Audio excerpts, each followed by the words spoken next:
ನಮ್ಮ Indian team ಸೆಮಿಫೈನಲ್ಗೆ ಹೋಗಬೇಕು ಅಂತೇಳಿದ್ರೆ ವೆಸ್ಟ್ ಇಂಡೀಸ್ ಟೀಮ್ಗೆ ಹೊಡಿಲೇಬೇಕು. ಎಲ್ಲೋ ಗೈಸ್, ಎಲ್ಲರಿಗೂ welcome back to my YouTube channel my speaking Kannada. ನಾನು ನಿಮ್ಮ ಪ್ರಜ್ವಲ್. ಇವತ್ತು ವೆಸ್ಟ್ ಇಂಡೀಸ್ ವರ್ಸಸ್ ನಮ್ಮ ಇಂಡಿಯನ್ ಟೀಮ್ದು T20 ವರ್ಲ್ಡ್ ಕಪ್ ಮ್ಯಾಚ್ ಇದೆ. ಮಾರ್ಚ್ 1ನೇ ತಾರೀಕು. ಸಖತ್ತಾಗಿರೋಂಥ ಕ್ಲಾಶ್ ಅಂತಲೇ ಹೇಳ್ಬೋದು. ಯಾಕಂತೇಳಿದ್ರೆ ವೆಸ್ಟ್ ಇಂಡೀಸ್ ಅವರು 5-5 ಮ್ಯಾಚ್ ಗೆದ್ಕೊ ಬರ್ತಾ ಇದ್ದಾರೆ. ನಮ್ಮ ಟೀಮ್ 5-5 ಮ್ಯಾಚ್ಗಳು ಗೆದ್ಕೊ ಬರ್ತಾ ಇರ್ತಾರೆ. ವೆಸ್ಟ್ ಇಂಡೀಸ್ ಅವರು ಸೌತ್ ಆಫ್ರಿಕಾ ಮ್ಯಾಚ್ ಸೋತಿದ್ದಾರೆ. ನಾವು ಕೂಡ ಸೌತ್ ಆಫ್ರಿಕಾ ಮ್ಯಾಚ್ ಸೋತಿದ್ದೀವಿ ಅಂತಲೇ ಹೇಳ್ಬೋದು.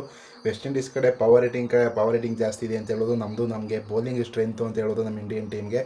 ಯಾಕಂತೇಳಿದ್ರೆ ವೆಸ್ಟ್ ಇಂಡೀಸ್ ಅವರು ನಂಬರ್ 9 ಸಖತ್ತಾಗಿರೋ ಬ್ಯಾಟಿಂಗ್ ಲೈನಪ್ ಇದೆ ಅಂತ ಹೇಳೋದು. ವೆಸ್ಟ್ ಇಂಡೀಸ್ ಅವ್ರದ್ದು ನಂಬರ್ 1ಇಂದ ಹಿಡಿದು ನಂಬರ್ 10 ಗಂಟನೂ ಸಖತ್ತಾಗಿ ಅಖಿಲ್ ಹುಸೇನ್ ಗಂಟನೂ ಬ್ಯಾಟಿಂಗ್ ಆಡ್ತಾರೆ ವೆಸ್ಟ್ ಇಂಡೀಸ್ ಟೀಮು. ನಮಗೆ ಬೌಲಿಂಗ್ ಸ್ಟ್ರೆಂತು ಅಂತಲೇ ಹೇಳ್ಬೋದು. ವರುಣ್ ಚಕ್ರವರ್ತಿ ಆಗಿರ್ಬೋದು ಮತ್ತು ಜಸ್ಪ್ರೀತ್ ಬುಮ್ರಾ ಆಗಿರ್ಬೋದು, ಅವರೇ ನಮಗೆ ಮೇನ್ ಕಿಂಗ್ ಪಿನ್ ಆಗ್ತಾರೆ ಅಂತಲೇ ಹೇಳ್ಬೋದು. ಇದು ಈಡನ್ ಗಾರ್ಡನ್ಸಲ್ಲಿ ನಡೀತಾ ಇದೆ ಕೋಲ್ಕತ್ತಾದಲ್ಲಿ. ಇಲ್ಲಿ ಸ್ವಲ್ಪ ಬ್ಯಾಟಿಂಗ್ ಫಸ್ಟ್ ಆಡಿದವ್ರಿಗೆ ಹೆಲ್ಪ್ಫುಲ್ ಅಂತಲೇ ಹೇಳ್ಬೋದು. ಯಾಕಂತೇಳಿದ್ರೆ ಬ್ಯಾಟಿಂಗ್ ಫಸ್ಟ್ ಆಡಿದವರೇ ಟೂರ್ನಮೆಂಟಲ್ಲಿ ಜಾಸ್ತಿ ಗೆಲ್ತಾ ಇದ್ದಾರೆ. ಯಾಕಂತೇಳಿದ್ರೆ ಇಲ್ಲಿ ಸ್ಪಿನ್ನಿಗೆ ಸ್ವಲ್ಪ ಅಸಿಸ್ಟ್ ಸಿಗ್ತಾಯಿದೆ ಅಂತಲೇ ಹೇಳ್ಬೋದು. ಈ ಶ್ರೀಲಂಕಾದಲ್ಲಿ ಅಂತ ನೀವು ಕೇಳಲೇಬೇಡಿ, ಬರೀ ಸ್ಪಿನ್ನಿಗೆ ಅಸಿಸ್ಟ್ ಸಿಗ್ತಾಯಿದೆ ಅಂತ ಹೇಳ್ಬೋದು. ಯಾರು ಫಸ್ಟು ಟಾಸ್ ಗೆಲ್ತಾರೆ ಅವ್ರು ಫಸ್ಟು ಬ್ಯಾಟಿಂಗ್ ಅಂತಲೇ ಹೇಳ್ತಾ ಇದ್ದಾರೆ ಶ್ರೀಲಂಕಾದಲ್ಲಂತೂ. ನಮ್ಮ ಇಂಡಿಯಾದಲ್ಲಿ ಹಂಗಿರೋದ ಸ್ವಲ್ಪ ಚೇಸಿಗೂ ಹೆಲ್ಪ್ ಆಗುತ್ತೆ ಅಂತಲೇ ಹೇಳ್ಬೋದು. ಇದು ಪ್ರೀ ಕ್ವಾರ್ಟರ್ ಫೈನಲ್ ಅಂತಲೇ ಹೇಳ್ಬೋದು. ಯಾಕಂತೇಳಿದ್ರೆ ಗೆದ್ದವರು ಸೆಮಿಫೈನಲ್ಗೆ ಎಂಟ್ರಿ ಕೊಡ್ತಾರೆ. ಅಲ್ಲಿ ಸೆಮಿಫೈನಲ್ ಯಾರು ಗೆಲ್ತಾರೆ ಅವರು ಫೈನಲ್ಗೆ ಎಂಟ್ರಿ ಆಗುತ್ತೆ ಅಂತಲೇ ಹೇಳ್ಬೋದು. ಹಾಗಾಗಿ ಇಲ್ಲಿ ಗೆಲ್ಲೋದು ಸಖತ್ ಇಂಪಾರ್ಟೆಂಟ್ ಆಗುತ್ತೆ ನಮ್ಮ ಟೀಮ್ ಇಂಡಿಯಾದವರು.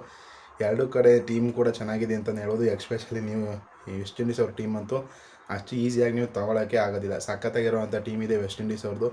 ಶಾಯ್ ಹೋಪ್ ಆಗಿರ್ಬೋದು, ಬ್ರೆಂಡನ್ ಕಿಂಗ್ ಆಗಿರ್ಬೋದು. ಅಲ್ಲ ಮೇಲೆ ಬರ್ತಾರೆ ನಮ್ಮ ಶಿಮ್ರಾನ್ ಹಿಟ್ಮೇಯರ್ ಸೈಕ್ ಫಾರ್ಮಲ್ಲಿದ್ದಾರೆ ಅಂತಲೇ ಹೇಳ್ಬೋದು ನಿಮಗೆ. ಯಾಕಂತೇಳಿದ್ರೆ ಅವರು ವರ್ಲ್ಡ್ ಕಪ್ ಸ್ಟಾರ್ಟ್ ಆದಾಗಿಂದನೂ ಕೂಡ ಒಳ್ಳೆ ಕನ್ಸಿಸ್ಟೆಂಟಾಗಿ ವೆಸ್ಟ್ ಇಂಡೀಸ್ಗೆ ಸ್ಕೋರ್ ಮಾಡ್ತಾನೆ ಬಂದಿದ್ದಾರೆ. ಡೆರೆನ್ ಸ್ಯಾಮಿ ಅವರು ಹೆಡ್ ಕೋಚು ವೆಸ್ಟ್ ಇಂಡೀಸ್ ಟೀಮ್ಗೆ ಚೆನ್ನಾಗಿ ಟ್ರೈನ್ ಮಾಡಿದ್ದಾರೆ ಅಂತಲೇ ಹೇಳೋದು. 2016ರಲ್ಲಿ ಡೆರೆನ್ ಸ್ಯಾಮಿ ಅವರು ಕ್ಯಾಪ್ಟನ್ ಆಗಿದ್ದರು. ಆವಾಗ ಅವ್ರು ಕಪ್ ಕೂಡ ಗೆದ್ದಿದ್ರು. 10 ವರ್ಷಗಳು ಆದಮೇಲೆ ಡೆರೆನ್ ಸ್ಯಾಮಿ ಅವರು ತಿರ್ಗಿ ವೆಸ್ಟ್ ಇಂಡೀಸ್ ಅವ್ರಿಗೆ ಕೋಚ್ ಮಾಡ್ತಾಯಿದ್ದಾರೆ. ಹಾಗೆ ಅವರು ಈಗ ಇನ್ನೇನು ಇದು ಪ್ರೀ ಕ್ವಾರ್ಟರ್ ಫೈನಲ್ ಅಂತಲೇ ಹೇಳ್ಬೋದು. ಗೆದ್ದರೆ ಸೆಮಿಫೈನಲ್ಲು.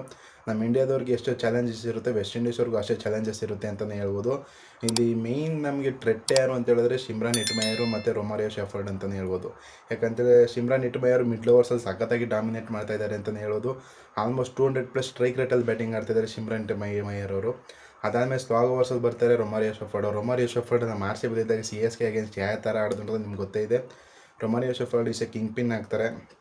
ಬೌಲಿಂಗಲ್ಲೂ ಕಾಂಟ್ರಿಬ್ಯೂಟ್ ಮಾಡುವಂಥ ಕೇಪಬಿಲಿಟಿ ಇರುವಂಥ West Indies team. Jason Norden ಆಗಿರ್ಬೋದು ಮತ್ತು ರೊಮಾರಿಯೋ ಶೆಫರ್ಡ್ ಆಗಿರ್ಬೋದು, ಎಲ್ಲರೂ ಬ್ಯಾಟಿಂಗು ಮಾಡ್ತಾರೆ, ಬೌಲಿಂಗ್ ಮಾಡ್ತಾರೆ. ಅವ್ರು ಮ್ಯಾಥ್ಯೂ ಫೋರ್ಡ್ ಅಂತ ಇದ್ದಾರೆ, ಅವರು ಕೂಡ ಸಖತ್ತಾಗಿ ಬ್ಯಾಟಿಂಗಲ್ಲೂ ಕಾಂಟ್ರಿಬ್ಯೂಟ್ ಮಾಡ್ತಾರೆ ಮತ್ತು ಬೌಲಿಂಗಲ್ಲೂ ಚೆನ್ನಾಗಿ ಮೇಜರಾಗಿ ಇದ್ದಾರೆ ಅಂತಲೇ ಹೇಳ್ಬೋದು. ಮತ್ತು ಅವರು ಅಖಿಲ್ ಹುಸೇನ್ ಅಂತ ಇದ್ದಾರೆ, ಪವರ್ ಪ್ಲೇಲಿ ಸಖತ್ತಾಗಿ ಬೌಲಿಂಗ್ ಮಾಡ್ತಾರೆ. ಲೆಫ್ಟ್ ಆರ್ಮ್ ಸ್ಪಿನ್ನರ್ ಅವರು CSK ಟೀಮ್ ಅವ್ರು ತೊಗೊಂಡಿದ್ದಾರೆ, ಸಖತ್ ಪಿಕ್ ಅಂತಲೇ ಹೇಳ್ಬೋದು ಅವ್ರ ಕಡೆಯಿಂದ. ಮತ್ತು ಅವರು ನಮ್ಮ ಪವರ್ ಪ್ಲೇ ಬೌಲಿಂಗ್ ಮಾಡೇ ಮಾಡ್ತಾರೆ. ಮತ್ತು ನಮ್ಗೆ ಇಂಡಿಯಾ ಟೀಮಲ್ಲಿ ಲೆಫ್ಟ್ ಹ್ಯಾಂಡರ್ಸ್ ಜಾಸ್ತಿ ಇರೋ ಕಾರಣದಿಂದ ವಾಷಿಂಗ್ಟನ್ ಸುಂದರ್ನ ತರೋದಿಲ್ಲ ಈ ಮ್ಯಾಚು. ಅಕ್ಷರ್ ಪಟೇಲ್ನೇ ಆಡಿಸ್ತಾರೆ ಪಕ್ಕ. ಅದನ್ನು ಬಿಟ್ಟರೆ ವೆಸ್ಟ್ ಇಂಡೀಸ್ ಅವ್ರ ಕಡೆ ರಸ್ಟನ್ ಚೇಸ್ ಅಂತ ಒಬ್ಬ ಆಫ್ ಸ್ಪಿನ್ನರ್ ಇದ್ದಾರೆ, ಸಖತ್ತಾಗಿ ಬೌಲಿಂಗ್ ಮಾಡ್ತಾರೆ ಅಂತ ಹೇಳ್ಬೋದು. ಇಫ್ ಇನ್ ಕೇಸ್ ಪವರ್ ಪ್ಲೇನ ಅವ್ರ ಏನಾದ್ರು ವಿಕೆಟ್ ಜಾಸ್ತಿ ಬಿತ್ತು ಅಂತಾರೆ ರಸ್ಟನ್ ಚೇಸ್ನ ಕಳಿಸಿದ್ರೆ ಸ್ವಲ್ಪ ಕನ್ಸಾಲಿಡೇಟ್ ಮಾಡಿ ವಿಕೆಟ್ಸ್ ಬೀಳ್ದಂಗೆ ನೋಡ್ಕೊಳ್ತಾರೆ ಅಂತಲೇ ಹೇಳ್ಬೋದು. ಅವ್ರನ್ನ ಪಕ್ಕ ತಂದೆ ತರ್ತಾರೆ. ಪವರ್ ಪ್ಲೇಲಿ ಅಭಿಷೇಕ್ ಶರ್ಮಾ ಹಾಗೂ ಇಶಾನ್ ಕಿಶನ್, ತಿಲಕ್ ವರ್ಮಾ ಮತ್ತು ಶಿವಮ್ ದುಬೆ ಅವರಿಗೆ ಬೌಲಿಂಗ್ ಮಾಡಿಸ್ತಾರೆ ಅಂತ ಹೇಳ್ಬೋದು ರಸ್ಟನ್ ಚೇಸ್ ಅವ್ರಿಗೆ. ಇಶಾನ್ ಕಿಶನ್ ಅವರು ಸ್ವಲ್ಪ ಸ್ಟ್ರಗಲ್ ಮಾಡ್ತಾಯಿದ್ದಾರೆ ಅಂತ ಹೇಳೋಕ್ಕಾಗಲ್ಲ ಸ್ಪಿನ್ನರ್ಗೆ, ಆದರೆ ಸ್ಪಿನ್ನರ್ಸ್ಗಳಿಗೆ ಔಟ್ ಆಗಿದ್ದಾರೆ ಟೂರ್ನಮೆಂಟಲ್ಲಿ ಅಂತ ಹೇಳ್ಬೋದು. Abhishek Sharma last match Zimbabwe ಮೇಲೆ ಚೆನ್ನಾಗಿ 50 ಕೂಡ ಬಂತು. ಸಂಜು ಸ್ಯಾಮ್ಸನ್ಗೆ ಒಳ್ಳೆ ರನ್ಸ್ ಕೂಡ ಬಂದಿದೆ, ಒಂದು 20+ ರನ್ಸ್. ಎಲ್ಲರೂ ಕನ್ವಿನ್ಸಿಂಗಾಗಿ ಕಂಡಿದ್ದಾರೆ ಅಂತಲೇ ಹೇಳ್ಬೋದು. ಶಿವಮ್ ದುಬೆ ಮತ್ತು ಹಾರ್ದಿಕ್ ಪಾಂಡ್ಯ ಅವರು ಚೆನ್ನಾಗಿ ಬ್ಯಾಟಿಂಗ್ ಆಡ್ತಿದ್ದಾರೆ. ಮತ್ತು ನಮ್ಮ ಮೇನ್ ಸ್ಟ್ರೆಂತ್ ಇದೆ ವರುಣ್ ಚಕ್ರವರ್ತಿ ಅಂತ ಹೇಳ್ಬೋದು. ವರುಣ್ ಚಕ್ರವರ್ತಿ ಅವರು ಸಖತ್ತಾಗಿ ಆಡ್ತಾಯಿದ್ದಾರೆ.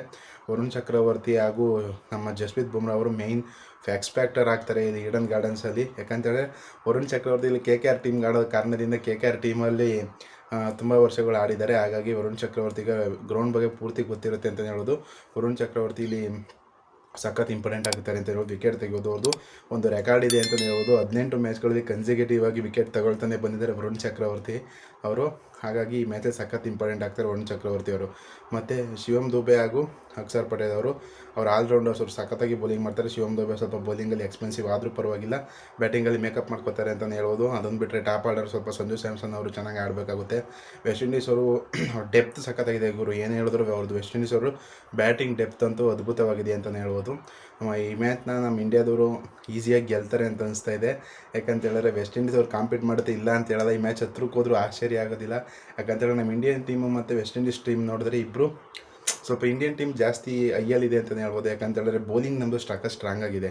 ವೆಸ್ಟ್ ಇಂಡೀಸ್ ಅವ್ರದ್ದು ಬ್ಯಾಟಿಂಗ್ ಲೈನಪ್ ಎಷ್ಟೇ ಇದ್ರೂ ನಮ್ಮದು ಬೌಲಿಂಗ್ ಲೈನಪ್ ಚೆನ್ನಾಗಿರೋ ಕಾರಣದಿಂದ ನಮ್ಮ ಇಂಡಿಯಾದವ್ರು ಗೆಲ್ತಾರೆ ಅನಿಸ್ತಾ ಇದೆ. ಮ್ಯಾಚ್ ಕಾಂಪಿಟೇಷನ್ ಅಂತೂ ಇದೇ ಇರುತ್ತೆ ಪಕ್ಕ. ಈಡನ್ ಗಾರ್ಡನ್ಸ್ ಈವನ್ ಕಾಂಟೆಸ್ಟ್ ಇರುತ್ತೆ ಮ್ಯಾಚು. ಹಾಗಾಗಿ ಇಂಡಿಯಾದವ್ರು ಈ ಮ್ಯಾಚ್ನ ಗೆಲ್ತಾರೆ ಪಕ್ಕ. ಇವನ್ನ ನೀವು ಒಂಚೂರಾದ್ರೂ ಇಷ್ಟ ಇದ್ದರೆ ಲೈಕ್ ಮಾಡಿ, ಶೇರ್ ಮಾಡಿ, ಸಬ್ಸ್ಕ್ರೈಬ್ ಮಾಡಿ.